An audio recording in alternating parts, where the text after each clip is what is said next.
आपण पाहत आहात संविधान मुखनायक डिजिटल न्यूज। अन्याय अत्याचार विरोधात लढणारा बुलंद आवाज म्हणजेच संविधान मुखनायक डिजिटल न्यूज। मी मुख्य संपादक अभिषेक राजेंद्र पल्ला, बुलढाणा देऊळगाव राजाचे रिपोर्टर बालाजी खांडे भराड। सरकार 1.5 वर्षानंतर शेतकरी कर्जमाफी घोषणा केली, त्याबद्दल शेतकरी नेते रविकांत भाऊ तुपकर व असंख्य शेतकरी यांची या निर्णयावर नाराजगी। गेल्या 1.5 वर्षापासून पाठपुरावा व वेळोवेळी आंदोलन करून बुलढाणा जिल्ह्याचे शेतकरी नेते रविकांत भाऊ तुपकर यांनी फडणवीस सरकारच्या निर्णयावर नाराजगी दाखवली।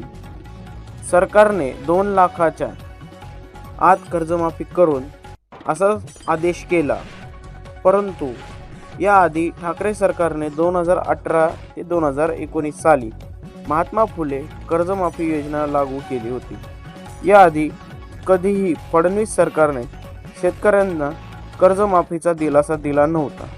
मुख्यत तुपकर साहेबांचे एवढे म्हणणे की किमान इतक्या वर्षांनी कर्जमाफी देत आहे तर 5 लाखापर्यंत तरी कर्जमाफी द्यावी।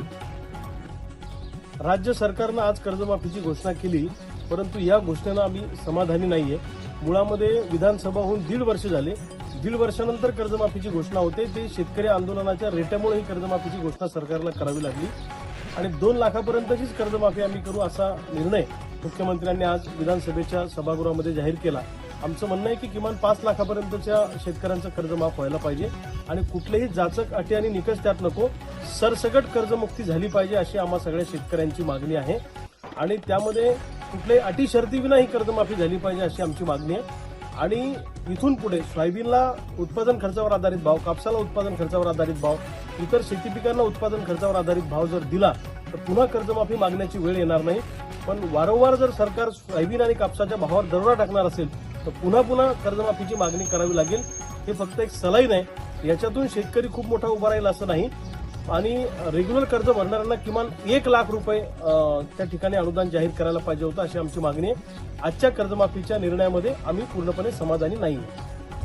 अशाच नवनवीन बातम्या पाहण्यासाठी आजच आपल्या चॅनलला सबस्क्राईब करा आणि इंस्टा व फेसबुक अकाउंट काल दिनांक 8 मार्च 2026 रोजी जागतिक महिला दिनानिमित्त भव्य आरोग्य शिबिर आयोजित करण्यात आले।